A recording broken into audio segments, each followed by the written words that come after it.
السلام علیکم ورحمۃ اللہ تعالی وبرکاتہ۔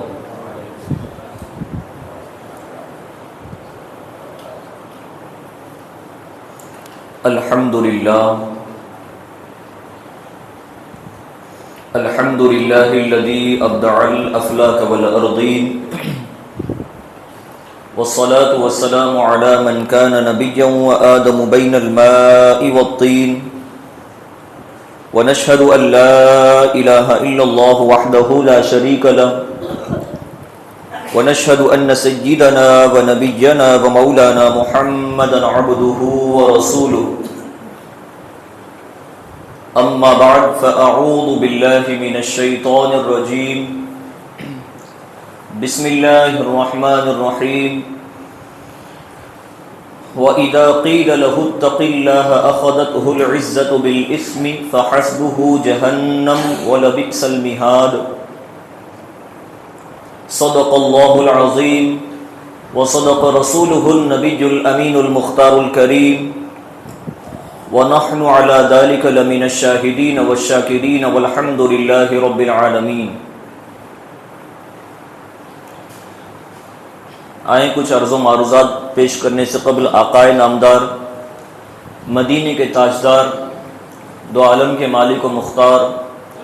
حضور احمد مجتبیٰ محمد عربی مصطفیٰ صلی اللہ علیہ وسلم کی بارگاہ بے کس پناہ میں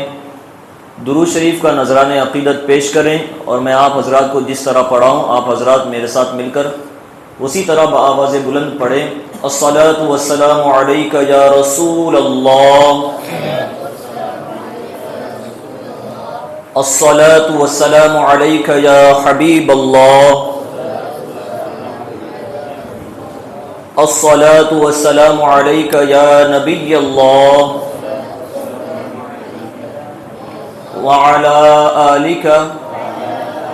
واصحابک یا نور اللہ صلی اللہ تعالی علیہ وسلم۔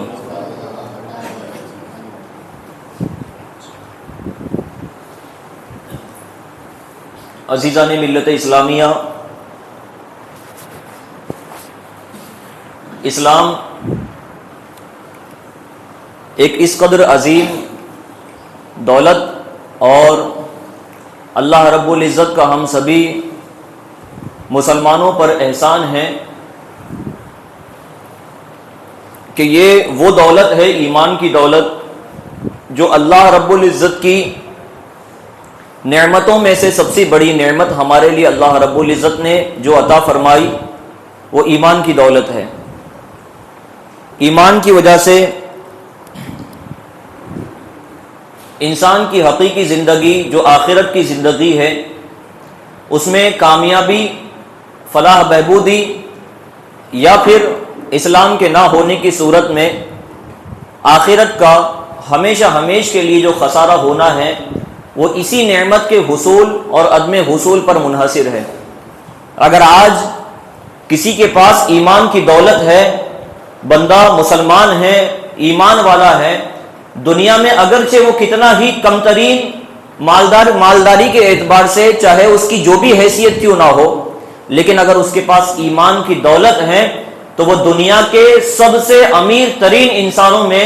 وہ انسان ہے جس کو اللہ تعالیٰ نے ایمان کی دولت عطا فرمائی۔ بس اس دولت کو، اس ایمان کو محسوس کرنے کی ضرورت ہے۔ تو ایمان کی جو دولت ہوتی ہے وہ دنیا کی عارضی دولت سے تو اس کا تقابل کیا ہی نہیں جا سکتا۔ دنیا کی عارضی دولت کا تقابل ہرگز ایمان کی دولت سے نہیں کیا جا سکتا، کیونکہ ایمان اس قدر عظیم دولت ہے جو اللہ رب العزت نے جسے عطا فرمائی وہ دنیا و آخرت میں سرخرو ہوتا ہے۔ اس ایمان کی دولت کو اگر آج ہم محسوس کرتے ہیں اور اس ایمان کے ذریعے اگر فائدہ حاصل کرتے ہیں اور کر سکتے ہیں تو آخرت کی زندگی ایسی زندگی ہوگی کہ جس زندگی کے حوالے سے اللہ رب العزت نے قرآن مقدس میں جگہ جگہ پر جو مژدے ارشاد فرمائے ہیں، ان تمام مزدوں کا ہم مستحق ہو سکتے ہیں، مصداق بن سکتے ہیں، جبکہ ہم نے اپنے ایمان کو محسوس کر کے اس ایمان کے تقاضے کے مطابق اگر اپنی زندگی گزاری ہو۔ عزیزان ملت اسلامیہ، یہ ایک ایسی حقیقت ہے کہ جس کو ہر کوئی، آپ ہو یا کہ میں ہوں، چھوٹا ہو بڑا ہو، جوان ہو بوڑھا ہو، ہر کوئی اس چیز کو مانتا ہے کہ ایمان کی دولت اللہ تعالیٰ نے جو ہم کو عطا فرمائی، ایمان کی دولت سے اللہ تعالیٰ نے جو ہم کو سرفراز فرمایا، یہ ایمان کی دولت ہمارے گھر پر مفت تک پہنچی ہے۔ ہمارے آباء و اجداد مسلمان تھے، اس وجہ سے آج مسلمان ہیں۔ ہم نے ایمان کے حصول کے لیے، ہم نے ایمان قبول کرنے کے لیے، ہم نے اپنے گھر تک ایمان و اسلام کی دولت کو لانے کے لیے کوئی قربانی نہیں دی ہے۔ اللہ تعالیٰ نے ہم پر بڑا احسان و کرم فرمایا کہ اللہ تعالیٰ نے ہمیں ایمان والے خاندان میں پیدا فرمایا، ہمارے آباء و اجداد کو مسلمان بنایا، ان کے مسلمان ہونے کی وجہ سے آج ہمارے سینوں میں ایمان و اسلام کی روشنی موجود ہے۔ ورنہ اگر صحابہ کرام رضوان اللہ تعالی علیہ مجمعین کے زمانے کا جائزہ لیا جائے تو حضور سیدنا سرکار دو عالم صلی اللہ علیہ وسلم نے جس وقت اسلام کی تبلیغ کا آغاز فرمایا اور جس وقت نبی پاک صلی اللہ تعالی علیہ وسلم نے اسلام کی تبلیغ فرمائی اور جیسے جیسے چند لوگ اسلام قبول کرنے لگے، دامن اسلام میں پناہ لینے لگے، آپ اندازہ لگائیں صحابہ کرام رضوان اللہ تعالی علیہ مجمعین وہ عظیم ہستیاں ہیں کہ جنہوں نے اپنے آپ میں جب اسلام قبول کرنا شروع کیا، انہوں نے اسلام قبول کرنے کے لیے، انہوں نے اس عظیم دولت کو حاصل کرنے کے لیے اس اتنی عظیم قربانیاں پیش کی ہیں کہ اگر آپ تاریخ کا جائزہ لیں تو فرمایا جب حضرات صحابہ کرام رضوان اللہ تعالی علیہ مجمعین نے اپنے باطل مذہب کو چھوڑ کر، اپنے پچھلے آبائی مذاہب اور ادیان کو چھوڑ کر جب اسلام کو قبول کرنے کے لیے آپ نے کوششیں کی ہیں، تب صحابہ کرام رضوان اللہ تعالی علیہ مجمعین کو ایسی سزاؤں کا سامنا کرنا پڑا، ایسی سزائیں جو ہیں کفار و مشرکین کی طرف سے ان کو دی گئی کہ ہم جو ہے اس کو محسوس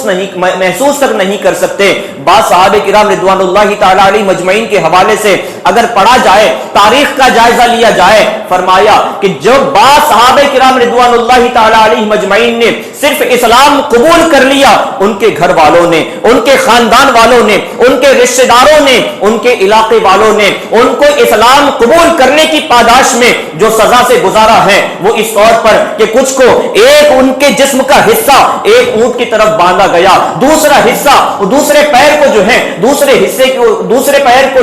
دوسرے جانب ایک اونٹ کے جسم کو باندھا گیا۔ اور اندازہ لگائیں یہ ساری تکالیف صرف اس لیے دی گئی ہیں چونکہ انہوں نے اسلام قبول کیا ہے۔ آج ہم مفت میں اسلام حاصل کرنے کے بعد جو اسلام کی ناقدری کر رہے ہیں، ہمیں اپنے صحابہ کرام رضوان اللہ تعالی علیہ مجمعین کے ان واقعات کو سن کر، ان واقعات کو پڑھ کر ان سے ہمیں سبق حاصل کرنا چاہیے کہ اسلام اتنی عظیم دولت ہے کہ صحابہ نے اس کے حصول کے لیے اپنی جانیں تک قربان کر دی ہیں۔ آج ہم جو ہیں جانے تو جانے اپنی خواہشات کو قربان کرنے کے لیے تیار نہیں ہیں۔ الغرض جو ہے صحابہ کو جو سزائیں دی گئی تھی اسلام قبول کرنے کی پاداش میں، فرمایا بعض ایسے تھے جن کے ایک پیر کو ایک اونٹ کے ایک سمت میں باندھا گیا، دوسرے پیر کو دوسرے اونٹ کے دوسرے سمت میں باندھا گیا۔ اندازہ لگائیں جب دونوں اونٹ کو مخالف سمت میں دوڑایا گیا ہوگا تو صحابہ کرام رضوان اللہ تعالی علیہ مجمعین کے جسم کے دو حصے ہوا کرتے تھے، لیکن انہوں نے اتنی تکلیف جھیلنے کے بعد بھی اپنے اسلام کا دامن نہیں چھوڑا، اسلام کو اپنے ہاتھ سے جانے نہیں دیا، اسلام کو اپنے گلے سے لگا کر رکھا۔ جانتے تھے کہ اسلام اور ایمان یہ وہ عظیم دولت ہے کہ اگر یہ ہے تو آخرت کی زندگی کامیاب ہے، اگر یہ ہاتھ سے چھوٹ جاتی ہے دنیا بھر کی مال و زر اگر ہمارے قبضے میں آ بھی جائیں یہ تمام کے تمام جو ہے آخرت میں ہمارے لیے رسوائی کا سامان بنے گی۔ حضرت بلال حبشی رضی اللہ تعالیٰ عنہ کے حوالے سے آپ نے سنا ہوگا، جب اسلام قبول کیا، اسلام قبول کرنے کے بعد جو اس کا سردار تھا ان کے سرداروں نے جو ہے آپ کو سزائیں اسلام قبول کرنے کی پاداش میں جو دی ہیں وہ ایسی کہ ریگستان کی گرم جو جو ہے ریت ہے. ریگستان کی گرم تپش میں ایک حرارت دھوپ کے موقع پر آسمان پر جو ہے سورج جب اپنے شباب پر ہے, دوپہر کا عین وقت ہے اور چلچلاتی دھوپ میں ریگستان کی ریت جو ہے اس قدر تپش میں ہے, اس قدر حرارت میں ہے کہ اگر گوشت کا ٹکڑا ریت پر رکھ دیا جائے, گوشت کا ٹکڑا اس ریت کی حرارت کی وجہ سے جل بھون جاتا ہے. عزیزان ملت اسلامیہ, صحابہ کرام رضوان اللہ تعالی علیہ مجمعین کی استقامت اور دین اسلام کی جو دولت ان کو عطا ہوئی ہے, اس دین اسلام کی دولت کی اللہ رب العزت نے ان کو قدر کرنے کا کیسا مادہ عطا فرمایا. تو فرمایا گیا حضرت بلال حبشی رضی اللہ تعالیٰ عنہ کی زندگی کا اگر جائزہ لیا جائے تو فرمایا جب انہوں نے اسلام قبول کیا, اسلام قبول کرنے کے بعد ان کے سرداروں نے, ان کے آقاؤں نے ان کو اسلام قبول کرنے کے بدلے میں جو سزائیں دی ہیں, فرمایا گرم تپش والی ریت پر دوپہر کا عین وقت ہے, عین دوپہر کا وقت ہے, سورج اپنے تپش پر ہے, اپنے شباب پر ہے, گرمی جو ہے اور حرارت اس قدر ہے کہ ریت کو اس قدر گرم کی ہوئی ہے کہ اگر گوشت کا ٹکڑا رکھا جائے, گوشت کا ٹکڑا بھون کر جو ہے کباب میں تبدیل ہو جائے. ایسی صورت میں صحابہ کرام رضوان اللہ تعالی علیہ مجمعین میں سے حضرت بلال حبشی رضی اللہ تعالیٰ کے حوالے سے فرمایا گیا ان کے کپڑوں کو ان کے جسم سے ہٹایا گیا, ان کے جسم سے کپڑوں کو ہٹانے کے بعد ان کو پیٹھ کے بل لیٹایا گیا اور اس ریت پر پیٹھ کے بل لیٹایا گیا جس ریت پر جو ہے گوشت کا ٹکڑا ڈالا جائے تو بھون کر کباب بن جائے. ایسی گرم ریت پر حضرت بلال حبشی رضی اللہ تعالیٰ کو بغیر کپڑے کے جب ریت پر لیٹایا جاتا ہے, اور نہ صرف لیٹایا گیا بلکہ آپ کے سینے پر اس قدر بھاری بھرکم پتھر رکھا جاتا ہے کہ جس بھاری بھرکم پتھر کے وزن کی وجہ سے ان کی پیٹھ بالکل ریت سے چمٹ جاتی ہے. اور جو ہے جب اندازہ لگایا جاتا ہے, آپ جو ہے اندازہ لگائیں کہ جب جو ہے آپ کو لیٹایا گیا ہوگا, آپ کے سینے پر بھاری پرکھم پتھر رکھا گیا ہوگا, آپ اندازہ لگائیں آپ کی پیٹھ کا کیا عالم ہوا ہوگا, آپ کی پیٹھ جل بھون کر کس شکل کو اختیار کی ہوگی. یہ صحابہ کرام رضوان اللہ تعالی علیہ مجمعین کی قربانی ہے. اس وقت بھی جب حضرت بلال حبشی رضی اللہ تعالیٰ کو ریت پر لیٹایا گیا, آپ کے سینے پر پتھر رکھا گیا صرف اس لیے کہ آپ نے اسلام قبول کیا ہے, اتنی تکلیفوں کے جھیلتے وقت بھی حضرت بلال حبشی رضی اللہ تعالیٰ کے زبان سے جو صدائیں اور جو نعرے بلند تھے وہ احد احد اللہ کی وحدانیت کے نعرے بلند تھے. اللہ رب العزت کی بارگاہ میں اپنے ایمان والا ہونے کی گواہی پیش کر رہے تھے, اللہ کی بارگاہ میں گویا عرض کر رہے تھے اے خدائے وحدہ لا شریک, آج تیرے دین کو قبول کرنے کی وجہ سے اگرچہ مجھے سزائیں دی جا رہی ہیں, یہ سزائیں قبول ہیں, لیکن تیرا دین جو ہے ہمارے دل سے نہ نکلنے پائے. اللہ رب العزت کی بارگاہ میں گویا اپنا استقامت کا جذبہ پیش کر کے یہ دعائیں کر رہے ہیں. دیکھیں صحابہ کرام رضوان اللہ تعالی علیہ مجمعین نے کیسی قربانیاں دی ہیں. صحابہ کرام رضوان اللہ تعالی علیہ مجمعین میں سے بعض وہ بھی ہیں جن کو اسلام قبول کرنے کی پاداش میں اور سزا میں یہ سزا بھی دی گئی کہ ان کو جو ہے چٹائی میں لپیٹا گیا, کھجوروں کے چٹائی کے ذریعے ان کو لپیٹا گیا اور چٹائی میں لپیٹنے کے بعد دھواں کیا گیا, آگ لگائی گئی اور آگ لگانے کے بعد جو ہے جو دھواں نکلا گیا وہ چٹائی میں چھوڑا گیا. غرض کے جو ہے اسلام قبول کرنے کی پاداش میں جب صحابہ کو اس سزا سے بھی گزارا گیا تو فرمایا گیا ان کا دم جو ہے گھٹنے لگا, ان کو سانس لینے میں تکلیفیں ہونے لگی. لیکن صحابہ کرام رضوان اللہ تعالی علیہ مجمعین نے یہ تمام سزاؤں کو اپنے لیے برداشت کر لیا, لیکن اپنے ہاتھ سے دامن اسلام کو نہیں چھوڑا. اے عزیزان ملت اسلامیہ, ہمارے بزرگان دین کی تاریخ تو یہ تک بتاتی ہے کہ بعض بزرگان دین ایسے بھی گزرے ہیں جنہوں نے اسلام قبول کرنے کی پاداش میں حقانیت کا ڈنکا بجانے کی وجہ سے, ان کو اسلام قبول کرنے کی وجہ سے اس حد تک کے سزاؤں سے گزارا گیا. فرمایا گیا کہ اسلام جب قبول کیا ہمارے بعض بزرگان دین کے حوالے سے آیا کہ ان کو اسلام قبول کرنے کی پاداش میں گرم تیل جو ہے گرم کیا گیا, تیل کو جو ہے بڑی کڑائی میں جمع کرنے کے بعد, ایک بڑے برتن میں جمع کرنے کے بعد جب تیل جو ہے بالکل ابلنے لگا تو صحابہ کرام رضوان اللہ تعالی علیہ مجمعین کے بعد بھی کچھ ایسے بزرگان دین ملتے ہیں کہ جن کو صرف اسلام قبول کرنے کی وجہ سے، صرف حقانیت کا بول بالا کرنے کی وجہ سے اس ابلتے ہوئے تیل میں ان کو ڈالا۔ اندازہ تو لگائے کہ جب یہ سزاؤں سے ان کو گزارا ہوگا تو ان کے بعد جو ہے اس کی تکلیف کا کیا اندازہ ہوگا۔ آج انہوں نے قربانیاں پیش کر کے جس اسلام کے اوپر اپنی استقامت کا اظہار کیا ہے اور جس اسلام کو آج ہم تک پہنچایا ہے، اپنی جان قربان کر کے، اپنی مال قربان کر کے، اپنی اولاد قربان کر کے، کیا حضرت امام عالی مقام امام حسین رضی اللہ تعالیٰ عنہ کے نام لیوا اگر ہم ہیں تو کیا صرف محرم میں 10 دنوں کے لیے نام لیوا ہے؟ حضرت امام عالی مقام امام حسین رضی اللہ تعالیٰ عنہ نے نہ صرف اپنی قربانی دی، اپنی قربانی کے ساتھ ساتھ اپنے علاقے کو چھوڑ کر بھی قربانی دی ہے، اپنے علاقے کو چھوڑنے کے ساتھ اپنے بھتیجوں کو بھی قربان کیا، اپنے جو ہے گھر والوں کو بھی قربان کر دیا، اپنے آپ کو اللہ کی راہ میں قربان کر دیا۔ اتنی عظیم قربانیوں کے بعد جو اسلام اللہ کے رسول صلی اللہ علیہ وسلم کے نواسے حضرت امام عالی مقام امام حسین رضی اللہ تعالیٰ نے آج جو اسلام ہم تک پہنچایا ہے، اس اسلام کو ہمیں مفت میں حاصل ہونے کی وجہ سے اگر ہم ناقدری کر رہے ہیں، کم سے کم ہمیں جو ہے اپنے اسلاف کی زندگی کا جائزہ لینا چاہیے کہ یہ اسلام اگرچہ ہمیں مفت ملا ہے لیکن ہمیں مفت ملا ہے ان کی قربانیوں کی وجہ سے ملا ہے۔ انہوں نے اپنی جان و مال ہر چیز کو قربان کر دیا، تب جا کر آج ہم اسلام پر کھل کر جو ہے عمل کر پا رہے ہیں، اور اللہ رب العزت نے ہمارے آباء و اجداد کے ذریعے، ان بزرگان دین کے ذریعے ہمارے آباء و اجداد کو اور ہمارے آباء و اجداد کے ذریعے ہم تک اور انشاءاللہ ہمارے ذریعے جو ہے اللہ رب العزت ہماری نسلوں تک اسلام کی دولت کو منتقل فرمائے گا۔ لیکن ہمیں اسلام کی قدر کرنی سیکھنی چاہیے۔ اسلام اگرچہ مفت میں حاصل ہوا ہے لیکن یہ بہت بڑی دولت ہے۔ اسلام کے نام پر اگر آج ہم خرافات میں مبتلا ہیں، اسلام کے نام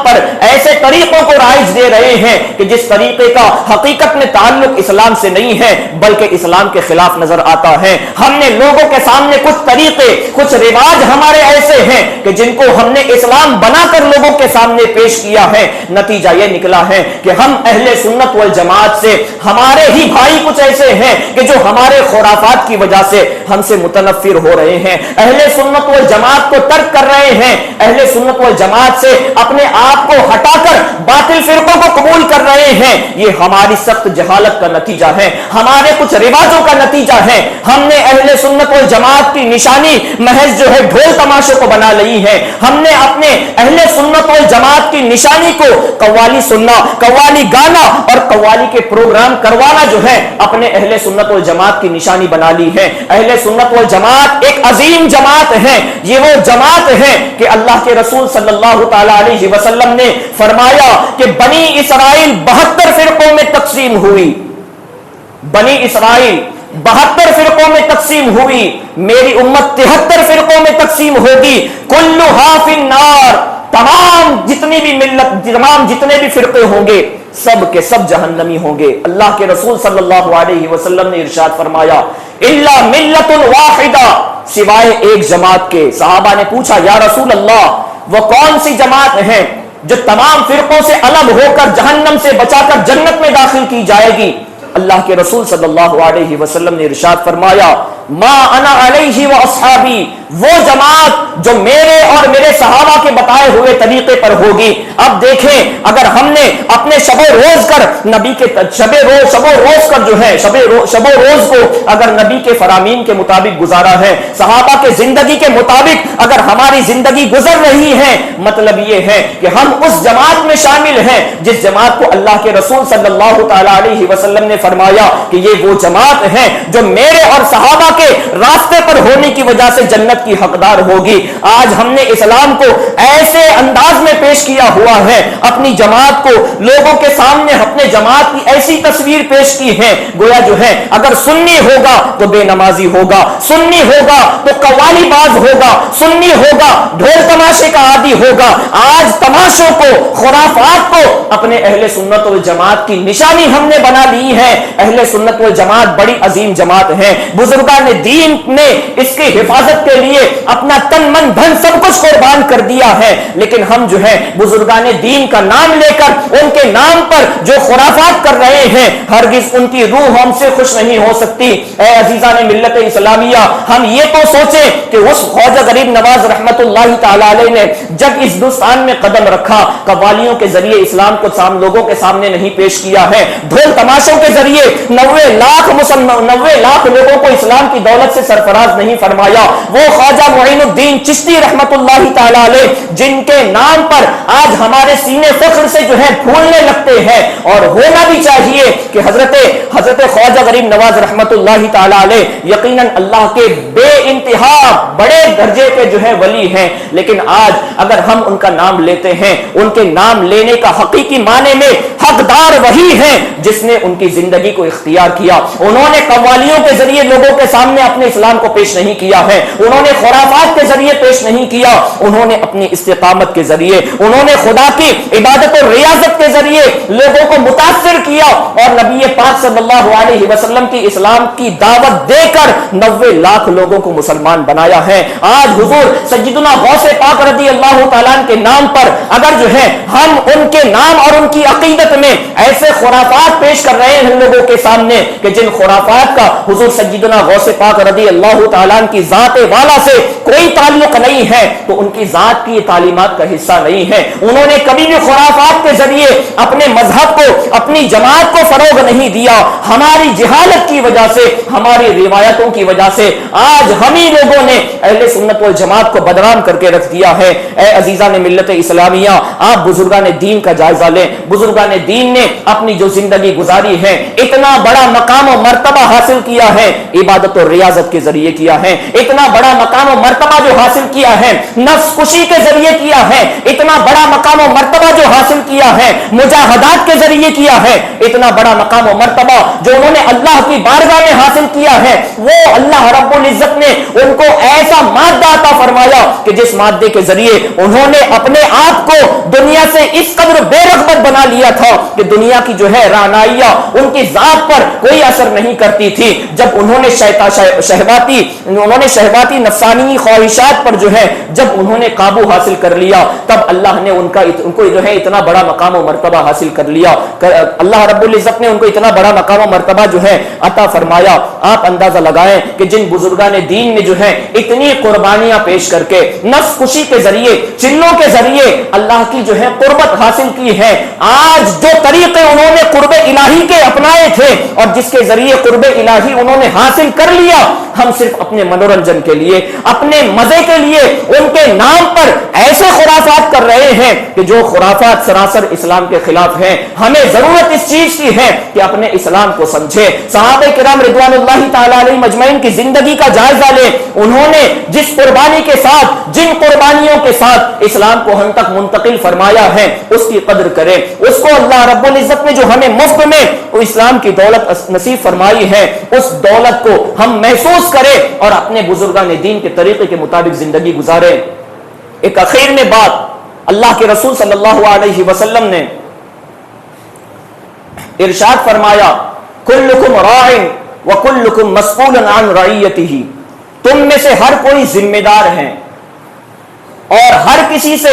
اپنے ماتحتوں کے بارے میں کل بروز قیامت پوچھا جائے گا، سوال کیا جائے گا۔ ایسا نہیں ہے کہ اگر غلام مصطفیٰ یہاں پر کھڑا ہے تو غلام مصطفیٰ سے صرف غلام مصطفیٰ کے بارے میں پوچھا جائے گا۔ غلام مصطفیٰ کی نسل اگر بے رہروی کی طرف مبذول ہے تو کل بروز قیامت بچپن میں صحیح تربیت نہ ہونے کی وجہ سے اس شخص سے بھی پوچھا جائے گا۔ اپنے حوالے سے تو پوچھا جائے گا، لیکن اپنی ماتحتوں کے بارے میں پوچھا جائے گا۔ غلام مصطفیٰ اگر امام کی حیثیت سے کھڑا ہے، اس سے صرف امامت کے حوالے سے نہیں پوچھا جائے گا۔ مقتدی بے رہروی کے شکار ہیں، اگر اپنی زبان کو وہاں پر خاموش رکھا جائے اور بر وقت اصلاح نہ کی جائے، ان کے مقتدیوں کے بارے میں غلام مصطفیٰ سے سوال ہوگا۔ گاؤں کا سب سے بڑا پیسے والا، یہ بڑا عہدیدار ہے، اگر اس کے پاس پاور تھا کہ اسلام کے خلاف اٹھنے والی خرافات پر وہ پابندی لگا سکتا تھا، نہیں لگایا. فرمایا کلکم راعٍ وکلکم مسئول عن رعیتہ، ہر کوئی ذمہ دار ہے اور ہر کسی سے پوچھا جائے گا. اللہ کے رسول صلی اللہ علیہ وسلم نے تو اتنا تک کہ ہر کسی کو ذمہ دار بنایا. فرمایا صرف عالم جو ہے یہ ذمہ دار نہیں ہے، صرف حافظ ذمہ دار نہیں ہے، مفتی ذمہ دار صرف نہیں ہے. فرمایا من رأى منکم منکرا فلیغیرہ بیدی، تم میں سے جو کوئی خلاف شرع دیکھتا ہے کام تو اس کو چاہیے کہ اگر اتنی سخت اتنا روک و دبا رکھتا ہے تو اپنے ہاتھ سے روکے. نہیں روک سکتا، فرمایا فبلسانہ، اپنے زبان سے مسئلہ بتا کر جو ہے اس کو روکا جائے. اگر نہیں کر سکتا فبقلبہ، اپنے دل میں برا جان کر کم سے کم خود اس سے جو ہے محفوظ رہ کر جو ہے دور ہوا جائے. اللہ کے رسول صلی اللہ علیہ وسلم نے یہ تین ترتیب کو بیان کرنے کے بعد فرمایا وَذَلِكَ أَضْعَفُ الْإِيمَانِ،